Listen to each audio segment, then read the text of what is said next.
Somos 8 presentes nada más. Cada vez van quedando menos.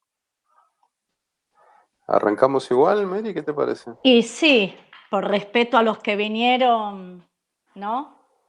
Que son los que van a aprobar la materia. Los otros tendrán que seguir Ahí, insistiendo. ahí voy tomando. Miguel Ángel García, y está Sofía, que es mía. Es- Bueno, empezamos. Bueno, no sé vos si tenés algo en particular, María Marta. Yo hice como una especie de ensalada de fruta de varias cosas que Ujú. tienen que ver con la. Por de pronto, hoy hay como 2 aniversarios interesantes que, que parecieran no tener nada que ver con uno con el otro, pero yo de alguna manera los conecto. Una de las cosas que a mí me enseñó el señor Francisco Ibáñez, con quien tuve el gusto de trabajar varios años, fue que todo tiene que ver con todo. Todo se vincula de alguna manera, nada más uno tiene que conectar. Y, y en los posteos del día, en las redes sociales y en las noticias, por un lado, está el aniversario, los 40 años de recuperación de la democracia, eh, con la elección democrática de Raúl Alfonsín como presidente, después de un periodo muy extenso, ¿no?, de irregularidad en el ejercicio de la democracia para los ciudadanos argentinos. Y por otro lado, se cumplen 85 años de otro evento que tuvo lugar, en este caso en Estados Unidos, cuando un director de teatro, Orson Welles, realizó una emisión radial, un radioteatro, de hecho, de los Estados Unidos, sobre un libro de H.G. Wells, La Guerra de los Mundos, y mucha gente pensó que era verdad que los extraterrestres. Perdón, ahí está la profesora. Profesora, cierre su micrófono si va a estar cerrando las ventanas, No, la puerta, se abre las la puertas. puerta y bueno, ahí va. Bueno, no, decía entonces, por un lado, los 40 años de la recuperación de la democracia acá, y por otro lado, 85 años de esa transmisión legendaria de Orson Welles de la Guerra de los Mundos, donde la gente en Estados Unidos pensaba que era cierto que, que los marcianos estaban invadiendo la Tierra, básicamente, generando un estado de psicosis que quedó en la historia. Y a esto le quiero sumar un tercer ingrediente, que es un texto que, que le compartí los otros días a la profesora Villalba, que estoy leyendo del libro La Babel del Odio, y que después me di cuenta que en realidad era una cita de Nietzsche. Les leo el texto y después vemos cómo hilvanamos todas estas cosas. Dice Nietzsche: la verdadera causalidad fisiológica del resentimiento, de la venganza y de sus afines se ha de encontrar, según yo sospecho, únicamente en una apetencia de amortiguar el dolor por vía afectiva. De ordinario se busca esa causalidad muy erradamente, a mi parecer, en el contragolpe defensivo, en una mera medida protectora de la reacción, en un movimiento reflejo ejecutado al aparecer una lesión y una amenaza súbitas, algo análogo al movimiento que ejecuta una rana decapitada para escapar a un ácido cáustico. Pero la diferencia es fundamental. En un caso se quiere impedir el continuar recibiendo un daño, en el otro se quiere adormecer un dolor torturante, secreto, progresivamente intolerante, mediante una emoción más violenta, sea de la especie que sea, y expulsarlo al menos por el momento de la conciencia. Para ello se necesita un afecto lo más salvaje posible, y para excitarlo, el primero y mejor de los pretextos. Alguien tiene que ser culpable de que yo me encuentre mal. Bueno, esa es la cita de Nietzsche. Sí, cómo no, Selene, después se los comparto, veo si lo puedo copiar y pegar acá en el chat.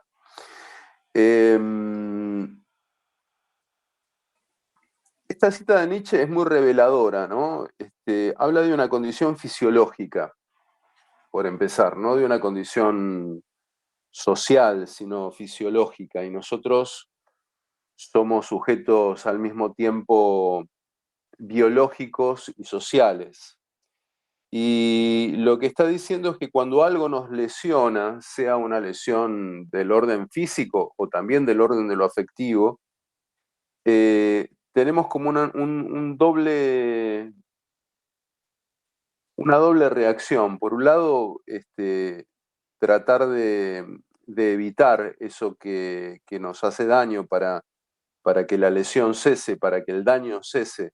Pero por otro lado surge naturalmente la agresión, ¿no? La agresión como una manera de probablemente de demostrar que no hemos perdido el poder.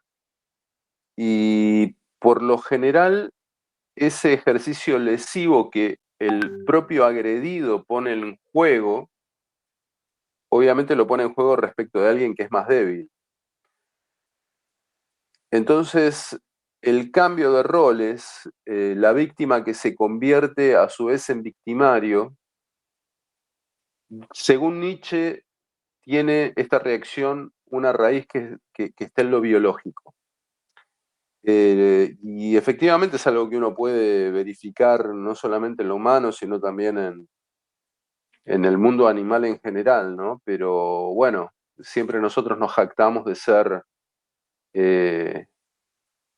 un poquito superiores a lo animal, a través de la cultura. Y empero no hemos podido superar todavía esta reacción de agredir cuando nos sentimos amenazados o lesionados.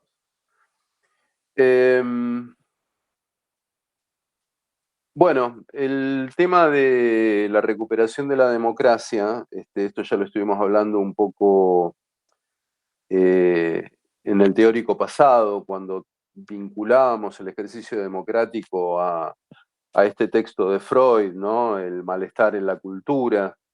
Tiene que ver con el hecho de que el individuo social, una expresión curiosa porque lo social está integrada por individuos y hay como una antinomia, ¿no? Si uno habla de individuo, por un lado sería lo opuesto a colectivo social, pero en ambos casos hay una entidad, hay un existente, y este existente tiene una identidad propia, una identidad que es ora individual, ora colectiva.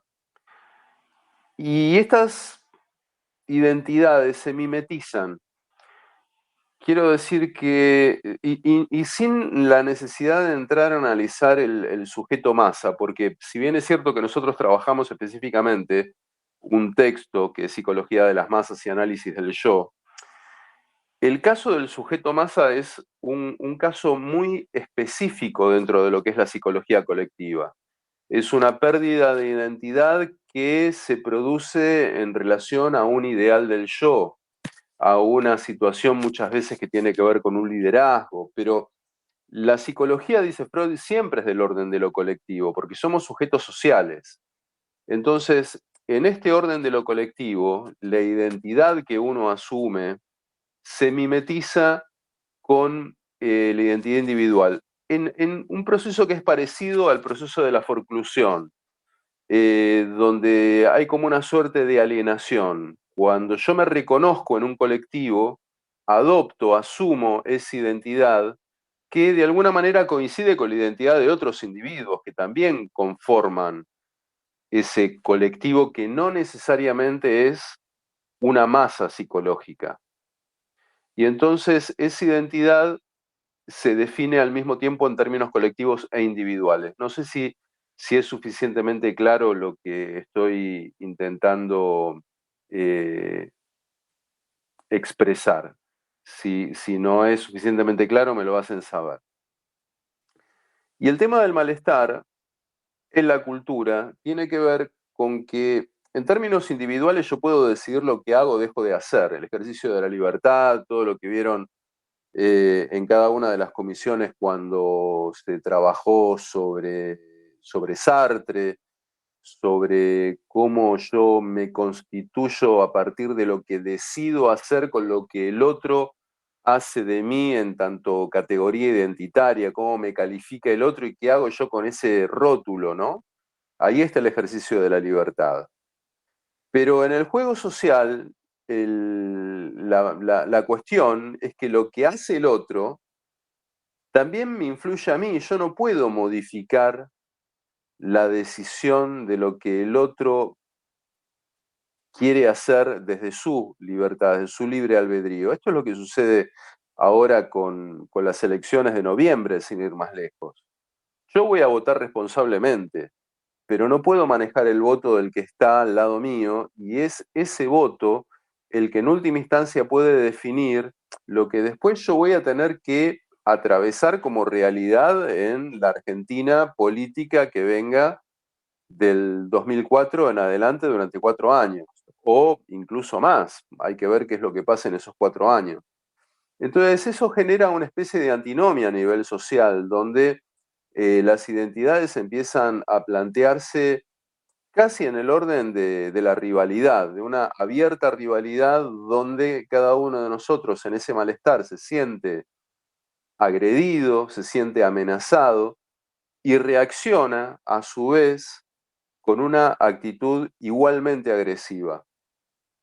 Lo podemos trasladar, lo llevo al tema electoral porque hoy se cumplen 40 años de aquella elección donde Alfonsín salió electo presidente, pero también lo podríamos estar vinculando con cualquier otro conflicto social que se les ocurra, que se les pase por la cabeza, porque la dinámica siempre es la misma.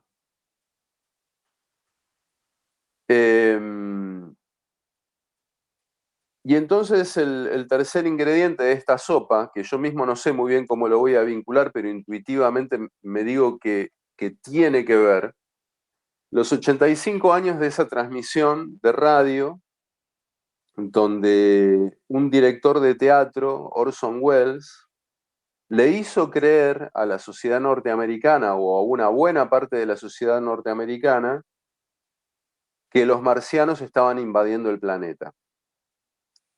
Pero hay algo interesante con esa transmisión, y es que Orson Welles en realidad nunca quiso engañar a nadie. A cada rato, antes, durante y después de la transmisión, se aclaró que se trataba de un radioteatro basado en la novela La Guerra de los Mundos de H. G. Wells. Quiere decir, la gente que escuchó la radio en aquel momento creyó lo que quiso creer. No se trata de lo que hicieron creerle a la gente, sino de lo que la gente estaba dispuesta a creer. Y se han hecho muchos análisis sociológicos de por qué pudo haber pasado esto. En parte tuvo que ver con el contexto político. Piensen la época, una instancia de conflicto bélico mundial, donde el norteamericano promedio estaba atento a una posible invasión, no de los extraterrestres, pero sí de los japoneses, como de hecho después sucedió el ataque a Pearl Harbor, no mucho después. Estaban atentos a que una amenaza desde afuera pudiera impactar en Estados Unidos. Bueno, una amenaza desde afuera podían ser los japoneses, podían ser los marcianos. La amenaza, para el caso, venía a ocupar ese lugar. Y por otro lado, el radioteatro estuvo diseñado desde una cuestión discursiva, emulando lo que era un noticiero radiofónico de la época. No tenía la forma de un radioteatro, tenía la forma de un noticiero. Entonces, fue más fuerte esa forma que el contenido de los avisos que anunciaban que se trataba de un radioteatro. La forma se impuso en la percepción de la gente de aquella época a, a lo que era el contenido de cualquier tipo de aclaración que pudiera hacerse por el mismo medio. Algo que de vuelta nos lleva a McLuhan, ¿no? El poder de ese medio que en definitiva determina las formas de recepción de un mensaje. Y claro, ahora por suerte ya no somos tan ingenuos como lo éramos hace 85 años, por supuesto. Hoy tenemos internet, tenemos redes sociales, ya nadie nos puede engañar con una transmisión radiofónica. Estoy siendo cínico, digo, por si no se notó. Aclaración. En este momento el docente acaba de recurrir al cinismo.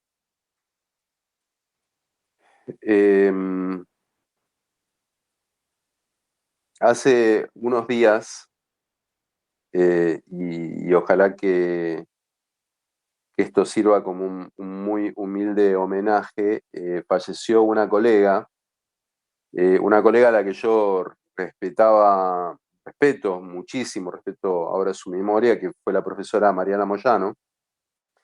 Y Mariana Moyano escribió un libro que realmente les recomiendo enfáticamente, Trolls, Sociedad Anónima, donde trabajó mucho sobre estas cuestiones de lo que es el odio puesto en las redes sociales, en Internet, y cómo ese odio que es liberado a través de la lógica del troleo, ¿no? Del hater sistemático que busca modificar una percepción a través de una serie de comunicaciones agresivas. Bueno, trabajó mucho sobre esto y sobre cómo ese troll es capaz de generar una percepción distorsiva de lo que es la realidad, de lo que es el otro, de lo que son las condiciones reales y verdaderas de una sociedad. Pero de vuelta con McLuhan, hay algo del orden de que el medio determina la condición de verosimilitud de un mensaje, y una de las cosas que Mariana Moyano señalaba es que en las redes sociales hay una horizontalidad que en algún momento fue considerada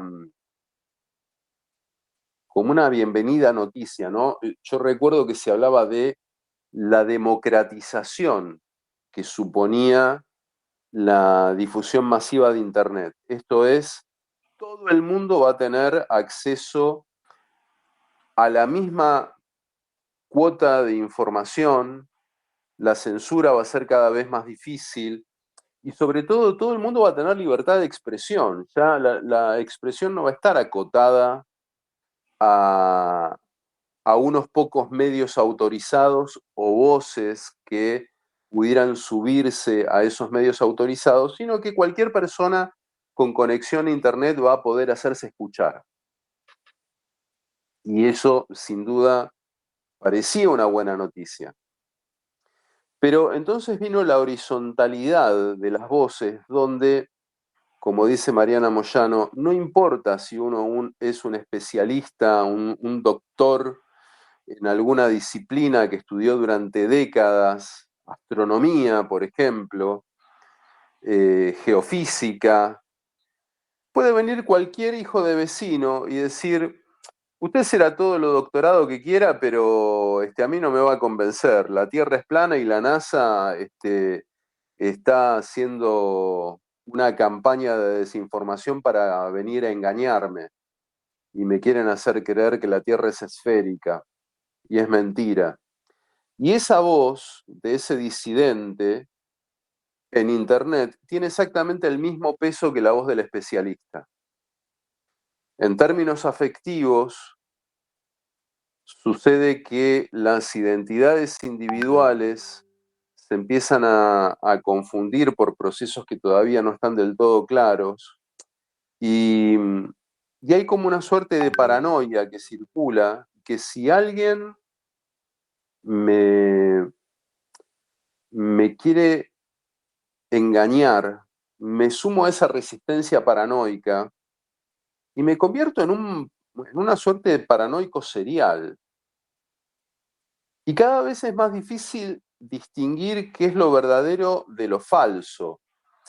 Siempre pongo el ejemplo cuando yo era estudiante de esta misma carrera, todavía existía la práctica de ir a las bibliotecas a buscar información, algo que hoy es impensable porque tengo la biblioteca al alcance de un clic en el teclado y la pantalla de mi computadora. Y había enciclopedias, la enciclopedia británica, la enciclopedia Larousse, la enciclopedia la que vos quieras, que de alguna manera avalaba con una marca, con una firma, que eso que se decía que era verdad había sido investigado y de última estaba avalado por alguien. Pero después con el modelo Wikipedia tenemos por un lado la democratización, todo el mundo puede ser autor de esa enciclopedia global, pero no hay manera de verificar la autenticidad de esos datos. Entonces cualquiera puede trolear en Wikipedia y decir cualquier cosa. No hay maneras claras de distinguir lo verdadero de lo falso. Esto es algo que Walter Benjamin, uno de las grandes voces de la escuela de Frankfurt, ¿no?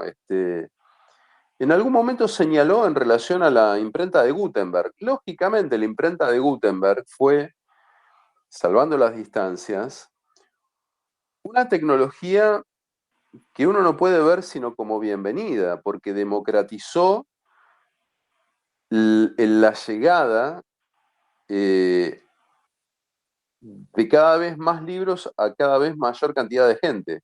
Libros, material impreso en general.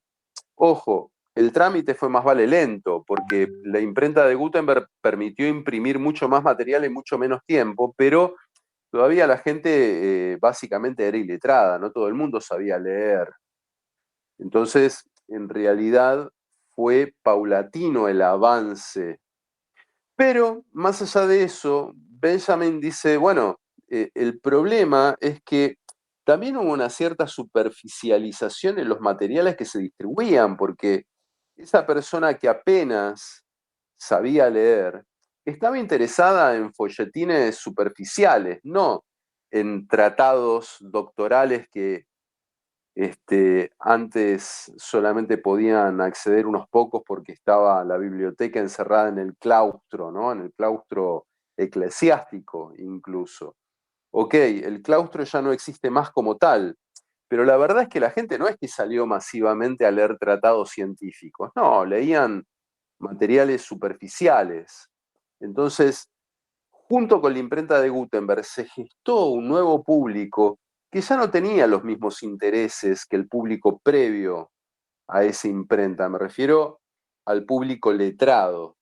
Y algo parecido sucede hoy con Internet y todo el mundo digital. Con la diferencia de que si yo decía antes que el pasaje de la imprenta de Gutenberg a la lectura colectiva llevó un montón de tiempo, con Internet, a las pruebas me remito, no sucedió de esa manera. Hoy cualquier persona tiene un teléfono celular con conexión a Internet. Me acuerdo de Feynman, pobre, lo golpearon mucho por esto, pero en la época en que estaban de moda los blogs, y todo fue tan rápido que el blog ya es una antiguaya, pero Feynman una vez en una feria del libro dijo, lo que pasa es que hoy cualquier pelotudo tiene un blog.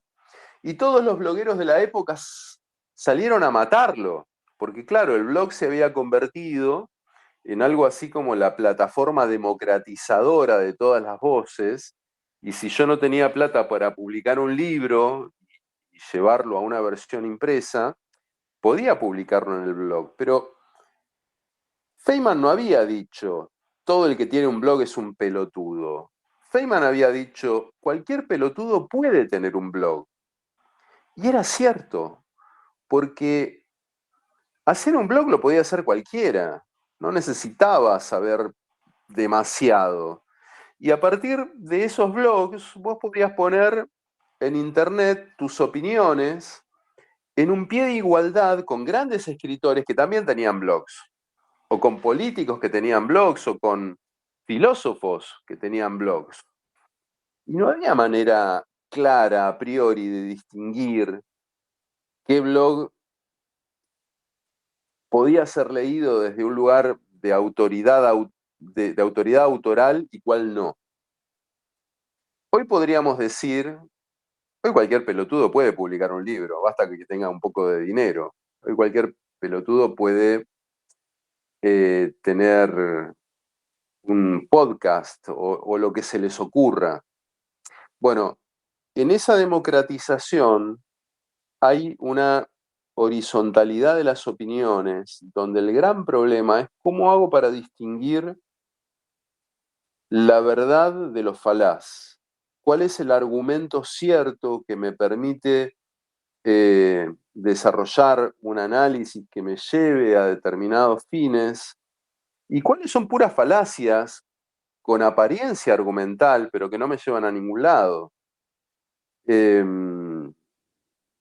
Y en el medio de eso, que vendría a ser como el mundo líquido de la información, un colapso informativo por una sobreabundancia donde cada vez es más difícil encontrar la proverbial aguja en el pajar. En medio de eso también la cuestión de las incertidumbres propias de nuestro tiempo y, y de que esas incertidumbres son leídas como una amenaza y entonces surge la actitud agresiva o defensiva barra agresiva, ¿no? De alguien me quiere engañar y no voy a dejar que me engañen. Sí, Humberto Eco, como bien puso Miguel en el chat, se explayó mucho sobre estas cuestiones. Como que la vio venir incluso cuando todavía los medios digitales no tenían el desarrollo que tienen hoy. Pero sí, sí llegó a hablar de todo esto. Así que como corolario a lo que estuvimos hablando la semana pasada sobre el malestar de la cultura, simplemente quería venir a decir esto, ¿no? Me extendí mucho. Perdón, María Marta, era nada más que una introducción y después quería escucharte a vos. Me extendí mucho, pero el malestar de la cultura del cual habla Freud, hoy podría ser revisado y debería ser revisado a la luz de todas estas cuestiones que hacen de nuestra realidad contemporánea un mundo social con vínculos mucho más complejos. Por un lado, vínculos superficiales por las características de lo digital, por otro lado, vínculos hiperveloces, también por la característica de lo digital, vínculos que tienen que ver con esto que McLuhan había llamado la aldea global, donde ya no me vinculo solamente con la gente que tengo alrededor o que pertenece a mis círculos naturalmente propios, sino que me puedo conectar generando círculos probablemente muy fugaces en lo temporal, con personas de cualquier lugar del mundo a las cuales probablemente no llegue a conocer jamás. Vínculos evanescentes. Y la realidad colectiva, de esta sociedad colectiva globalizada, se establece a partir de estas revelaciones que uno intuye que al mismo tiempo son incertidumbres, lo cual genera un malestar que pertenece a una naturaleza nueva y que no sabemos muy bien a dónde nos lleva, pero que dificulta mucho el reconocimiento del otro en tanto alteridad, la alteridad social, porque ese otro altricial, ese ente altricial, es del orden de lo digital, del orden de lo representado y cada vez menos del orden de lo real, de lo tangible. En medio de esa vorágine reproducimos los esquemas sociales, porque esto lo hacemos todo el tiempo, y así es como las campañas políticas, y vuelvo entonces a hablar de la Argentina, año 2023, se establecen dentro de estos mismos parámetros, de parámetros irreales, espectaculares, habitados por trolls, por, por la discursividad del orden del meme como impacto inmediato, donde lo analítico tiene cada vez menos espacio porque no hay tiempo para pararnos a reflexionar, y donde sigue siendo el otro el que toma decisiones que en definitiva me van a terminar afectando a mí. ¿Dónde está la verdad de la milanesa en todo este escenario? Bueno, probablemente en un lugar muy similar al que hace 85 años llevó a muchos estadounidenses a creer que era cierto que los marcianos estaban invadiendo la Tierra. Bueno, voy a ver si puedo localizar el texto de Nietzsche para copiárselo a Selene. Mary, si querés seguir con algo que tenga un poquito más de cohesión. No, muchas gracias, Germán. Muy interesante para pensar y para articular. Y sabes que te escuchaba y me vino algo, una experiencia propia. No sé si acá hay algún docente de la provincia de Buenos Aires, pero mira vos lo que está pasando en este momento en la provincia de Buenos Aires en la escuela secundaria. Eh, Todas las escuelas, y me disparó como, me encanta esto, como quizá vos empezás con un tema y me dispara algo de la experiencia propia, pero que tiene que ver con el tema que hoy continuamos con el tema de cultura, ¿no? Resulta que en la provincia de Buenos Aires este año bajó de la Dirección de Cultura, de la Dirección General de Escuela de la provincia, que todas las escuelas tenemos que actualizar lo que se llaman los acuerdos de convivencia, acuerdos institucionales de convivencia, que para el que está en el ámbito son los AIC, que no es nada más ni nada menos que lo que regulan las normas en la escuela, lo que se puede y lo que no se puede, para toda la provincia. La última actualización fue en el año 2009. En el año 2009 participamos de porque tiene que quedar escrito, es un documento que se le presenta a la familia, bueno, que en ese momento, por ejemplo, a diferencia de los que somos más viejitos, cuando yo iba a la escuela secundaria existían las amonestaciones, por ejemplo. A partir del 2009 ya ninguna escuela puede expulsar, amonestar, tiene que ser todo como muy fundamentado, muy bueno, por toda la cuestión de la obligatoriedad a partir del 2006 de la escuela secundaria y la inclusión, bueno, cuestiones no ahí más profundas, pero ahora este año tenemos que revisar esos acuerdos del año 2009 y armar los nuevos acuerdos que quizá hay que presentarlos en noviembre, en febrero se aprueban y quizá van a estar por 10 años más. Bueno, resulta que el ministerio, o sea, ahora en noviembre tenemos la tercera jornada de convivencia. Son 3 en el año. Resulta que entre los puntos nodales que hay que reformar en los acuerdos de todas las escuelas está entre uno de esos 3 puntos está el tema de la cultura digital. ¿Por qué? Porque, bueno, en el 2009 no era necesario. Ahora, muchos de los conflictos que aparecen en la escuela, en los adolescentes, es por la cuestión de la agresión por los chats, de la agresión por WhatsApp, de la viralización de una foto, de, bueno, distintas cuestiones, ¿no? Que tienen que ver con las redes, de filmar a los docentes adentro del aula, bueno, infinidad. Pero es uno de los 3 puntos, así como otro es el tema de género, diversidad, uno fundamental y que todas las escuelas de la provincia estamos discutiendo es el de cultura digital.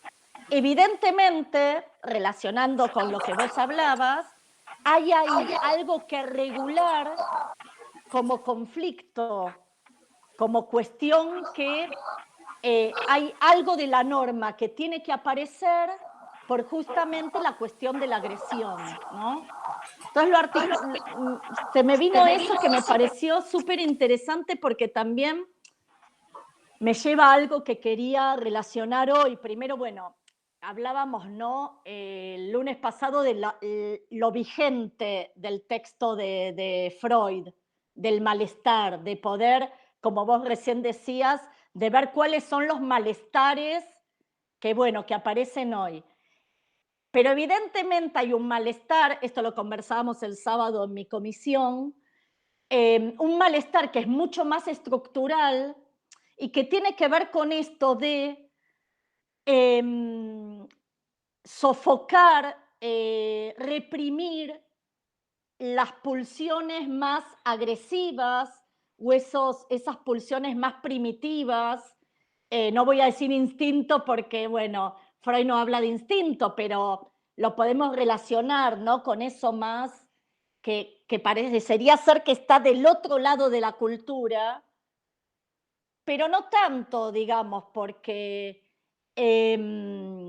hace bueno, que tengamos que reprimirlo para poder convivir en sociedad, en comunidad, pero que a su vez, esto cuando te escuchaba, como que todo el tiempo tenemos como que estar como actualizando o normativizando, bueno, pará, esto ya se está yendo de las manos, este ya está subiendo el tono de voz, esto es ya del lado del odio, los trolls, los discursos del odio, esto como que todo el tiempo estamos como en una línea, me parece, no sé qué opinarán acá los compañeros, pero como en una línea donde necesitamos como, bueno, a ver, reubiquemos.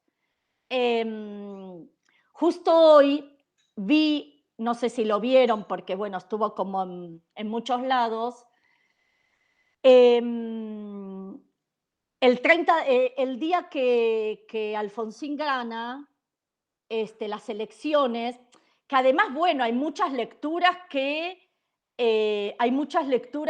ustedes eran, creo que, no sé si habían nacido, pero hay muchas lecturas que se hacen que el cajón que incendia Herminio Iglesias en el cierre de campaña, para los que no saben, Herminio Iglesias era un peronista en ese momento que iba con Luder. Luder era el opositor al radicalismo por el lado del peronismo, quema en el cierre de campaña ese ataúd con el escudo de la Unión Cívica Radical, y eso resignifica al pasado que se trataba de terminar, ¿no? Hay una resignificación consciente, inconsciente, hacia lo agresivo, hacia lo violento, que tenía que ver más con la época de la dictadura, y hay análisis que dicen que ahí, a partir de ahí se pierden votos.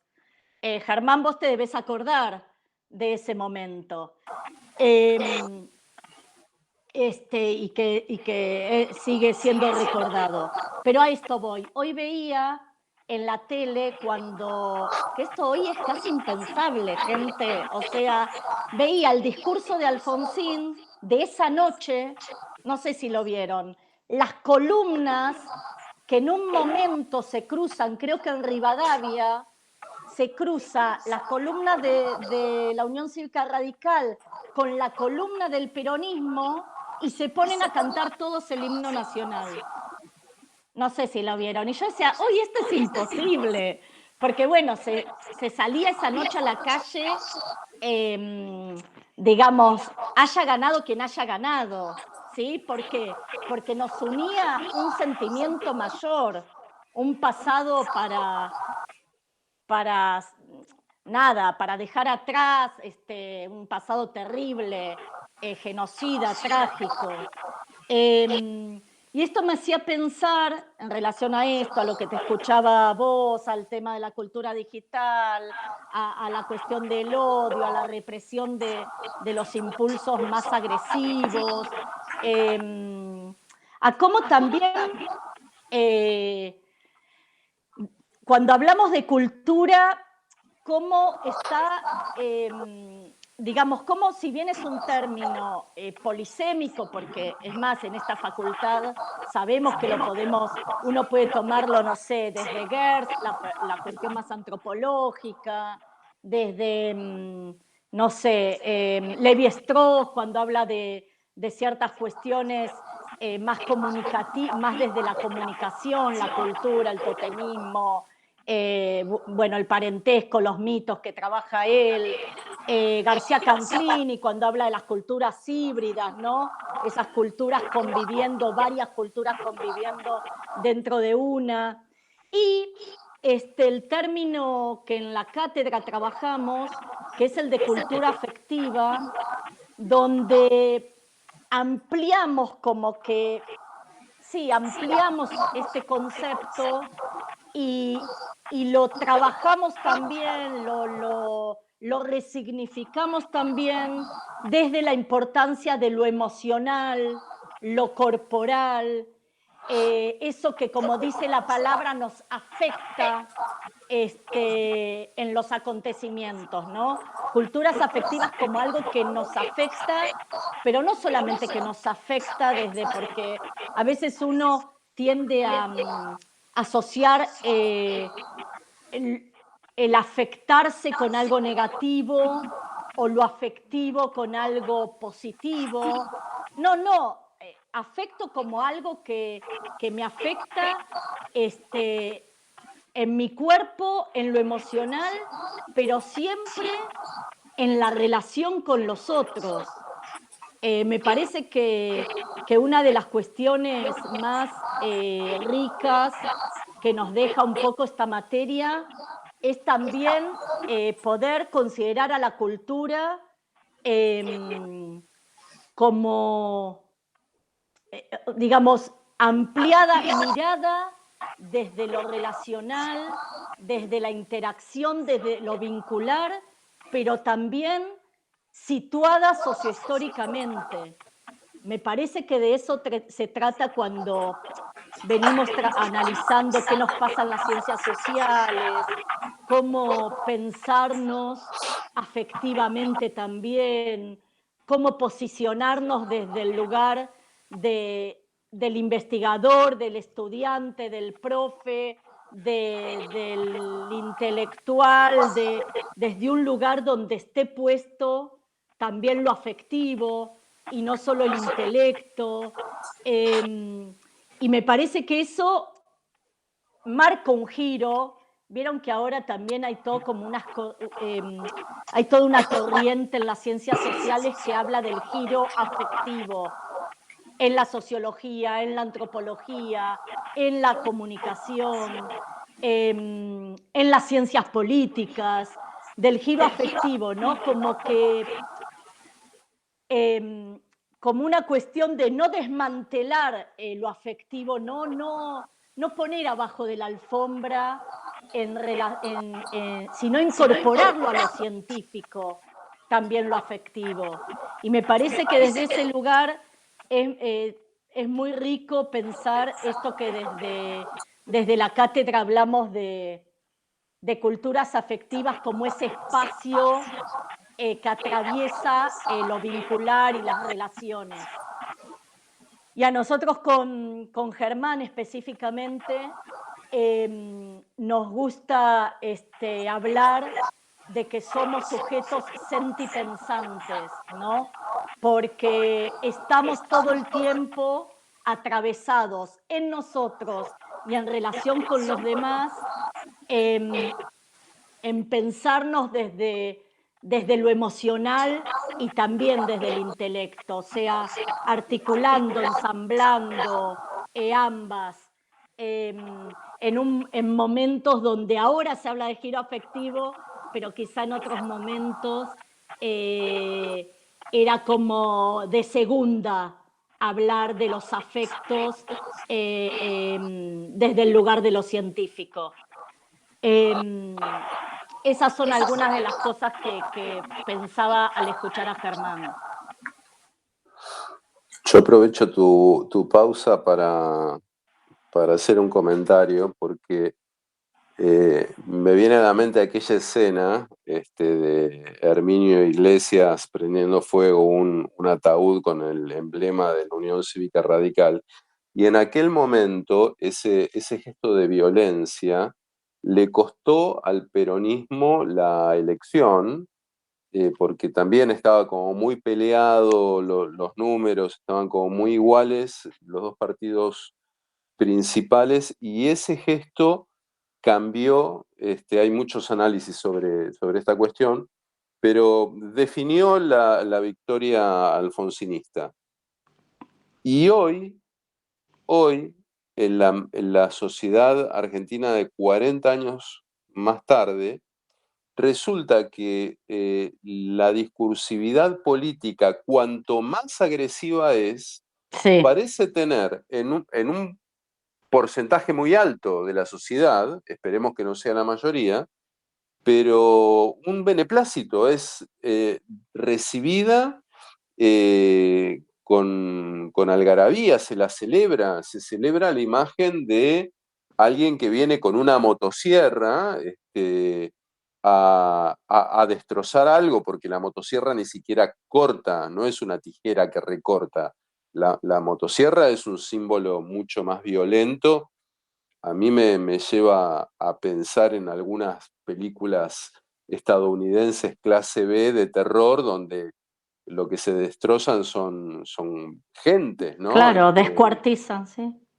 Eh, y sin embargo, esa discursividad hoy, por un sector, no es que por error surge, como fue en el caso de Herminio Iglesias, que fue un penoso desliz que dejó ver cierta virulencia que la sociedad no quería, sino que hoy adrede se utilizan esas discursividades para que un sector se vuelque al voto de esas instancias. Después veremos ahora en noviembre qué tan extendido está o no el gusto por estas expresiones, pero claramente hay un cambio en la cultura afectiva de nuestra sociedad, eh, que es preocupante, por supuesto. Es preocupante porque lejos de primar la lógica argumental, el convencimiento,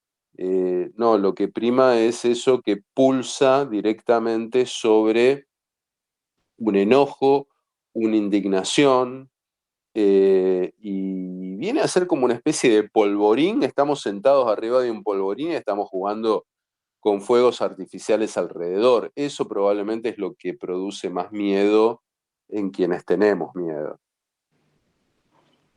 Sí, sí, en el discurso y sí, y en las acciones, que es muy loco porque pensarlo desde el lugar de que no se reprime, digamos, no está reprimido.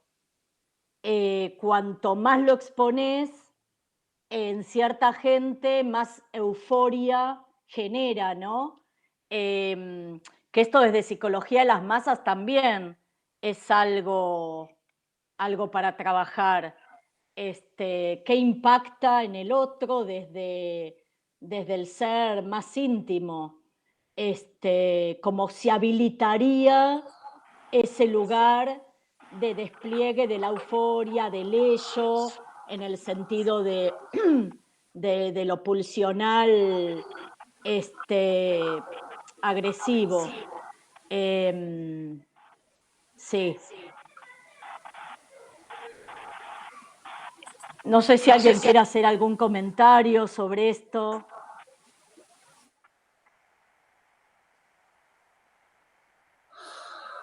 Selene pregunta si no funcionaría como una especie de canalizador de las frustraciones. Y yo creo que tiene que ver un poco con esa cita de Nietzsche que justamente te compartí, ¿no? Donde un malestar, porque Nietzsche habla de un dolor, pero podemos hablar de un malestar que es algo como más impreciso. El malestar tiene eso, es como la angustia, es una sensación de que algo está mal, pero no sé exactamente qué es lo que está mal o dónde me duele. Cuando uno se quema un dedo, sabe que el dolor está ahí, está en la yema del dedo que se ha quemado, pero en la angustia o en el malestar es como más impreciso, y eso que hace que las reacciones a esta frustración, que la frustración también es un malestar, las reacciones también son más imprecisas. Uno está de mal humor y reacciona con una cierta dosis de agresividad, pero sin tener muy claro cuál sería el objetivo, cuál sería el lugar donde tiene que poner esa agresividad para que cese el daño. Entonces desparrama agresividad por doquier, pero eso a su vez se contagia. Cuando hablamos de culturas Exacto. afectivas, hablamos de esto, es como una ola de una cierta sensibilidad que puede ser el amor o puede ser el odio, y bueno, y eso se multiplica exponencialmente entre todos los sujetos que integran esa sociedad determinada en ese momento determinado. Sí, perdón, que Sí, interrumpo. Selena. No, Sí, yo sí. más que nada lo pensaba, ya que estábamos hablando un poco de política, lo pensé desde la clase pasada, el tema de Milei, por ejemplo, que es si él funcionaría como un canalizador de frustraciones, ¿no? O sea, no sé, se me ocurre, qué sé yo, el hacinamiento, no sé, ciertas frustraciones que obviamente no somos conscientes y quizás él las expresa y nosotros, ahí hay como un tipo de identificación quizás, ¿no? Absolutamente. Sí, sí, sí. Más que canalizador, diría un catalizador. Y sí, viene a ser como el vengador, ¿no? Fíjate las películas, pero no es de ahora, ya en la década del 70, Charles Bronson y después algunos personajes de Marvel que justamente vienen a vengar, es la justicia. Es ese justiciero que ni siquiera es justo, es ese justiciero que arrasa al malvado, causándole tanto daño como se puede. Y de algún modo uno, ante esas ficciones, se tranquiliza porque hace catarsis, ¿no? El malvado ha sido castigado y yo no tengo un cargo moral porque no fui yo el que le pegó y le hizo daño y lo mató. Bueno, algo de eso hay en los linchamientos sociales en general. Lo mismo, fíjate que los linchamientos por lo general o hay un vengador anónimo o hay una masa que descarga toda su furia contra, por ahí, el ladrón de poca monta que robó, no sé, manoteó unas bananas en la verdulería de la esquina, ¿no? Y no digo que eso esté bien, no digo que robar un celular esté bien, no, en absoluto, pero cuando aparece ese chivo expiatorio, la canalización de estas violencias se desata con toda la furia. Pueden llegar a matar a ese ladronzuelo y hay como una sensación de que, bueno, está bien. Eh, por algo será que pague las culpas de todos aquellos que nos robaron y salieron impunes. De algún modo, estos personajes como Milei con su motosierra, vienen a ocupar ese lugar de yo voy a distribuir el castigo que ustedes quisieran que fuese distribuido. Lo que no se ve es que el propio votante muy probablemente también va a estar dentro de los castigados. Claro, que como dice Freud, la libido se vuelve contra sí mismo, digamos, esa libido agresiva, digamos, se vuelve contra el yo, que es lo que muchas veces pasa en algunas patologías, ¿no? Así, justo, patologías sociales. Pero sí es interesante, bueno, desde el lugar analítico, ¿no? Desde el lugar más real no es nada interesante. Si esto lleva bueno, a dirigir un país. Pero desde el lado analítico, esto que dice Selene, la identificación, la idealización, lo que uno pone en esa persona como representante de, y todo esto que trabaja Freud en psicología de las masas y articulándolo con malestar en la cultura, se puede ver bien esta expresión depositada en una persona, en una afuera, que además tiene un lugar social, ¿no? Que también necesita de esos seguidores.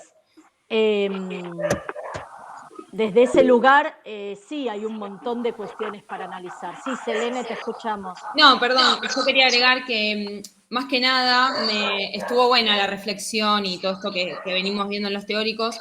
Yo trabajo en comunicación política acá en un partido en 3 de febrero, y me llamó mucho la atención que las estadísticas daban que justamente en los barrios más populares era donde era más votado Milei.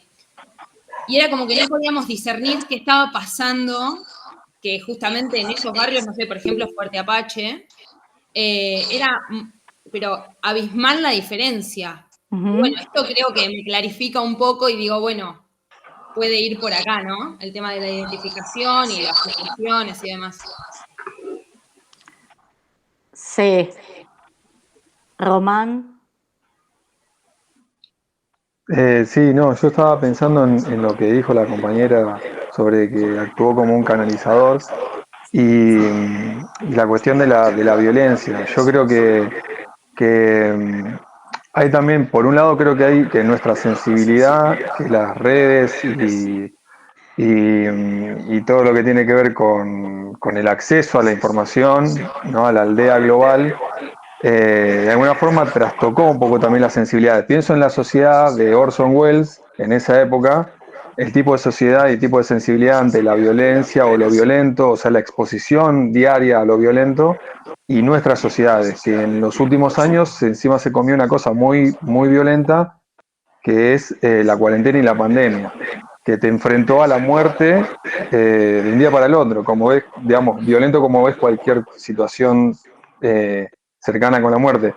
Y yo creo que la cuarentena, la pandemia, como muchas crisis, siempre afectan a los lugares más desprotegidos. Vulnerables, sí. Los carga de frustración más de la que ya se tenía por la deuda que se viene teniendo como sociedad, que tenemos con los más desprotegidos, y aparece una persona que es la representación de toda tu bronca y toda tu ira para poder ser descargada contra, bueno, un antagonista, que en este caso es toda la clase política, que de alguna forma representa, creo yo, también a la sociedad instituida, porque a mí me llama mucho la atención también con el personaje este de Milei, que es que viene a romper con todo, y él mismo lo dice. Y hay un montón bueno, yo no voy a ponerme a enumerar, pero hay un montón de videos en donde él va tirando por el piso con prácticamente, no sé, todos los pilares de la sociedad argentina como la conocemos.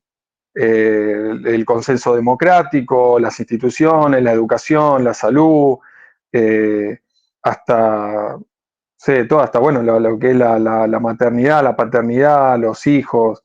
Entonces yo creo que es un tipo que encarna eso, el canalizar, el soltar la bronca, el explotar y el poder ir en contra de alguna forma es todo lo que me llevó a mí a sentirme así hasta ahora, que es toda la sociedad y todo lo que vino hasta ahora. Me parece que eso, y hay como una forma, me parece, de comunicarnos. Estamos mucho más permeados por la violencia que en otras épocas.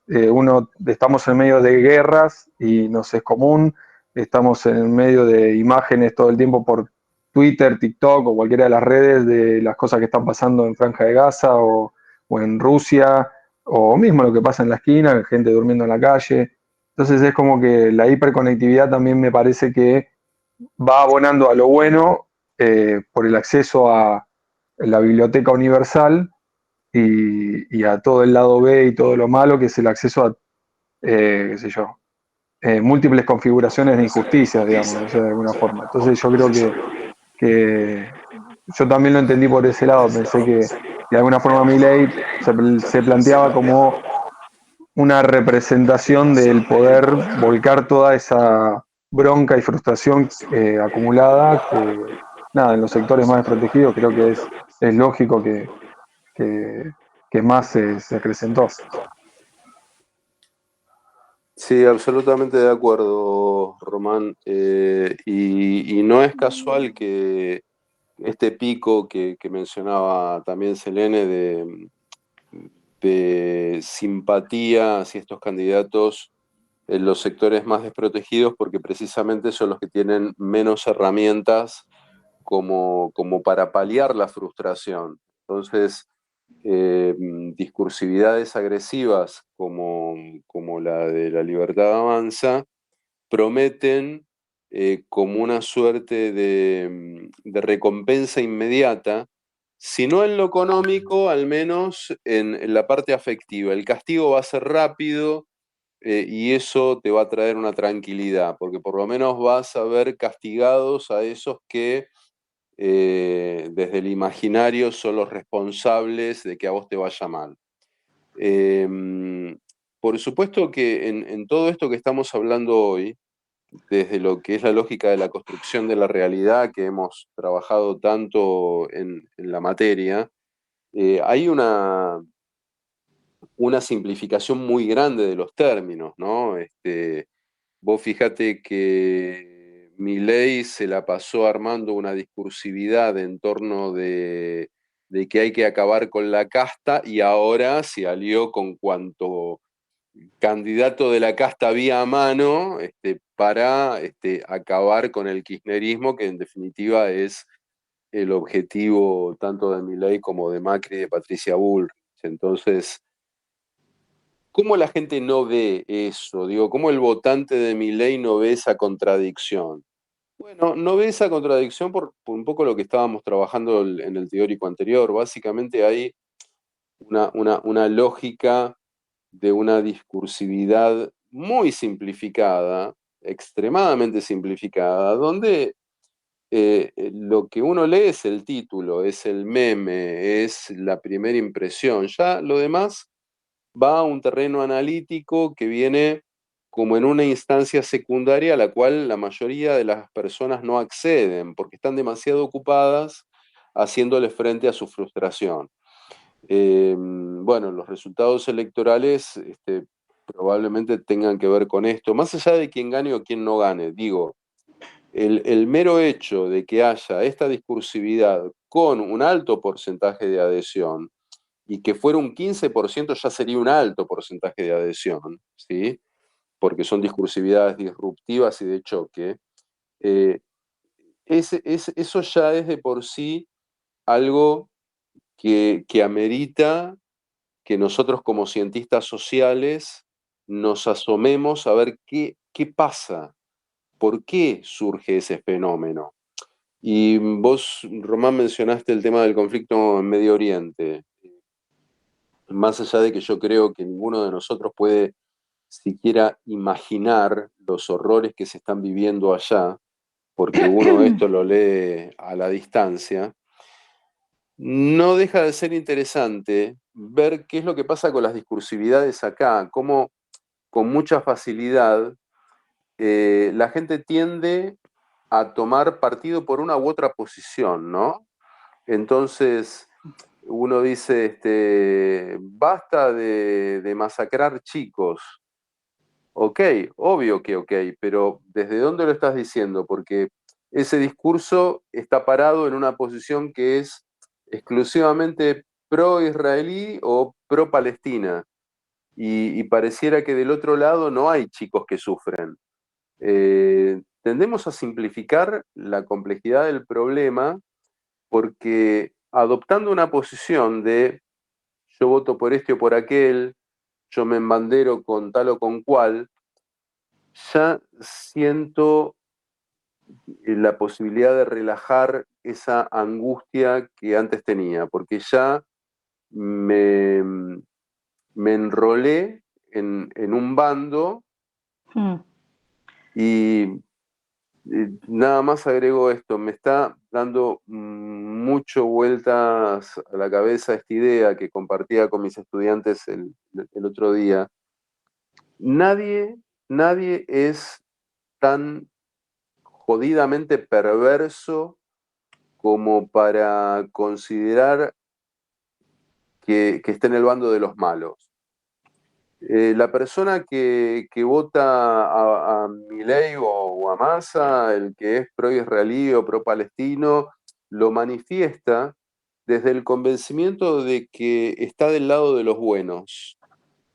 Y esa idea creo que merece ser analizada con más detenimiento. Mm. Sí, yo te escuchaba en esto último y esta cuestión que también no es una categoría sociológica, psicológica, social de la pertenencia, el pertenecer, justo estaba pensando lo mismo, a uno de los bandos porque necesito ubicarme en algún lugar y desde ahí opinar, o justamente tapar la angustia, tranquilizar, porque bueno, somos unos cuantos pensando lo mismo, ¿no? Que esto también es una de las preguntas de las culturas afectivas y que es la pregunta que se va a hacer Freud en Psicología de las Masas, que es ¿qué es lo que hace que estemos acá, en este bando, en este colectivo y no en otro? Y cómo también, bueno, esto lo veníamos trabajando el sábado, cómo también necesitamos del otro diferente, del otro externo, del rival, para también afianzar o legitimar nuestra identidad. Pero sí, me parece que es desde el análisis, desde el lugar donde estamos, en la Facultad de Ciencias Sociales, es algo que me parece muy interesante para trabajar, para profundizar, y me parece que la materia nos da un montón de herramientas para poder pensar estas cosas, desde las subjetividades, desde la cuestión relacional. Bueno, no sé qué otro aporte podemos, si alguien quiere compartir algo. Obviamente en lo último que acaba de decir Selene, Román, también me hace pensar en otros aspectos también relacionados con las culturas, que es toda la cuestión de las culturas dominantes o hegemónicas frente a las culturas más, como decía acá el compañero, vulneradas, y cómo a veces también aparece esta cuestión de la adaptación de una a la otra, o de una comiéndose, digamos, a la otra, desde el lugar también diferencial de toda la producción, ¿no? Y la resignificación cultural.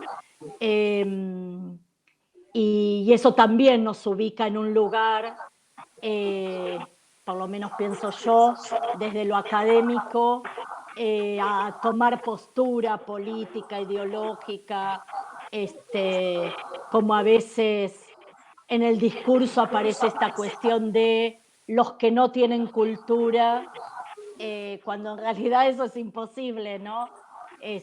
Cultura hay, El tema es que a veces es el otro diferente, extraño, que llamativamente a veces también es el más cercano a uno, pero que necesitamos tenerlo ahí en la vereda de enfrente, también volviendo al comienzo, para poder desplegar, canalizar el deseo inconsciente reprimido en el otro o en los otros.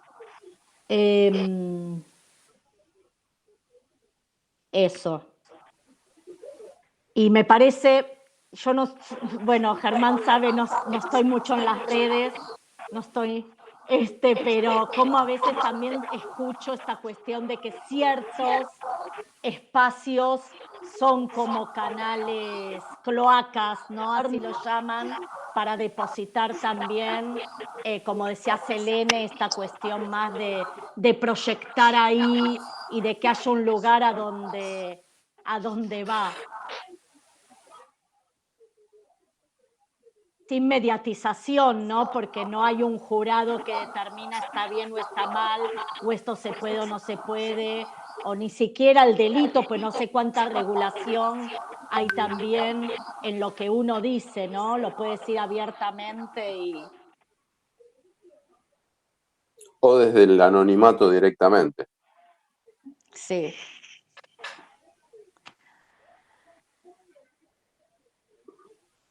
Bueno, no sé si alguien quiere compartir algo más.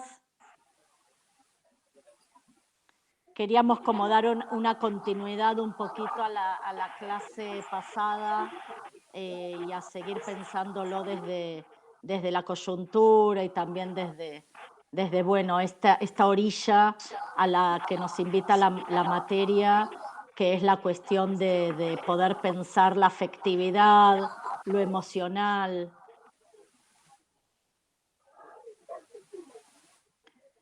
Desde un lugar teórico, ¿no? Por supuesto.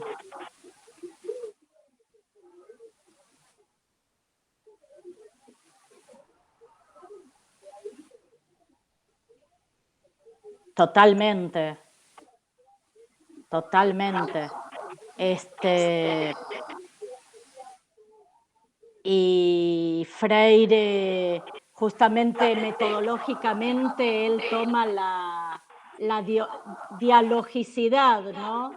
El diálogo, que es algo que estaría faltando en la cultura de hoy, quizá. Y sí, y esto digamos, de tomar postura, posicionarse en un lugar, de eso estaba hablando, ¿no?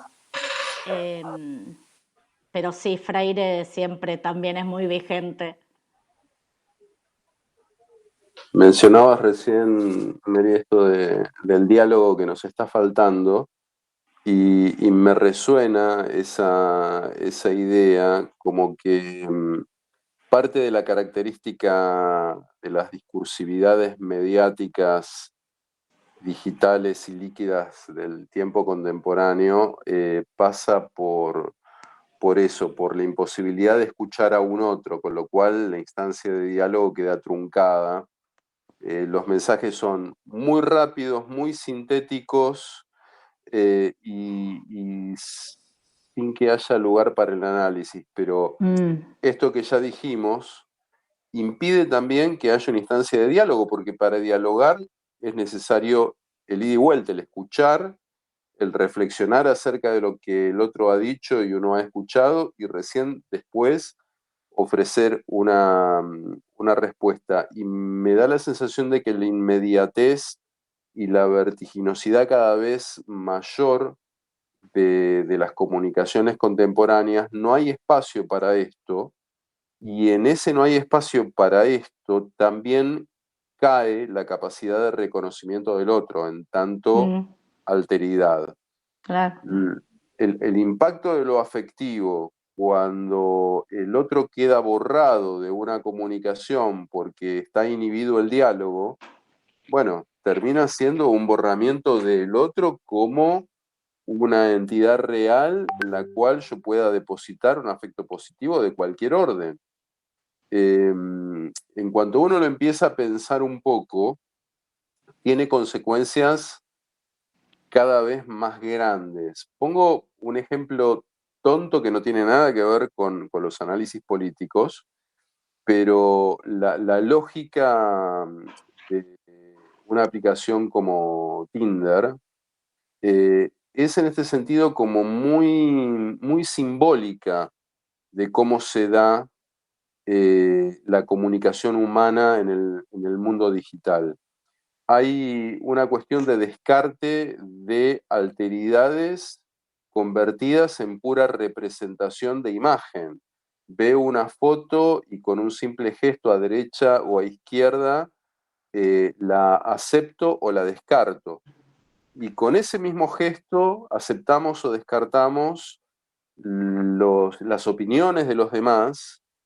Y si le sumamos a esto algo de lo cual también ya hemos hablado en alguna otra oportunidad, que es la redundancia algorítmica que me lleva a que en el mundo digital yo tenga mayor contacto con aquellos que piensan igual que pienso yo y que no me aparezcan en los feeds de contenidos las opiniones o perspectivas o puntos de vista de aquellos que piensan diferente, porque precisamente por pensar diferente pertenecen a otros círculos algorítmicos. Bueno, todo eso no es más que un factor de redundancia sobre yo estoy bien, el que está mal es el otro. Yo estoy al derecho, dado vuelta estás vos. Todo lleva a que una y otra vez estemos refrendando que efectivamente es así. Sí, Eso. sí. Sí. Un día de esto vamos a terminar el teórico pum para arriba, con optimismo, pero no va a ser hoy, no va a ser hoy. No, pero me parece que esto del diálogo, del ida y vuelta, es justamente lo que diferencia a la cuestión más, digamos, autoritaria o de adoctrinamiento, y me parece, nada, que me parece que también los teóricos son para esto, ¿no? Para un intercambio, un ida y vuelta, está bien, estamos como justo con el sentir y el pensar, hoy medio capa caída, pero sí, acuerdo totalmente, Germán, en esto de la diferencia. No, no es lo mismo el diálogo bueno, que el discurso que impone, que obtura. El sábado, disculpen que vuelva con el sábado, pero hablamos mucho de la cancelación. Les conté la tesina que estábamos dirigiendo de Harry Potter. Acá hay algunos compañeros de los sábados. Y todo esto, ¿no? También cómo el cancelar al otro bueno, que quizá metió la pata con algo diferente, pero que ni siquiera tiene que ver, o que opina diferente, pero que ni siquiera tiene que ver con la novela de Harry Potter. Opinar y bueno, y el tema del cancelar al otro, ¿no? Ya desde fuerte, desde la palabra. Estuvimos conversando un poco eso. Que bueno, que tiene que ver con lo primero que vos dijiste, que todo tiene que ver con todo. Pero me parece que algo tiene que ver, ¿no? Con lo que venimos hablando. Sí, sí, la palabra cancelación ya de por sí es muy fuerte. Cancelar, anular, suprimir, borrar, Censura. censurar. Bien. Bueno, seguiremos el lunes que viene. Ya nos quedan pocos encuentros. Así que les agradecemos un montón la presencia. También para poder hacer estos intercambios, ¿no?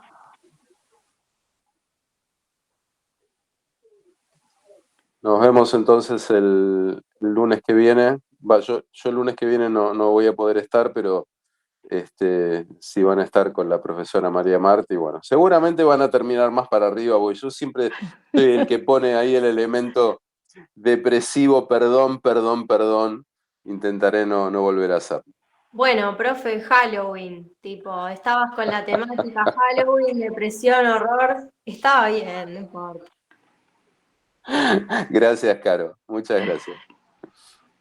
Cultura Bueno. híbrida, Halloween. Bueno, nos vemos el lunes que viene y con otros en la semana. Gracias, en serio, gracias por... Muchas gracias. Gracias, buena semana. Gracias. Chao, Adiós. chao.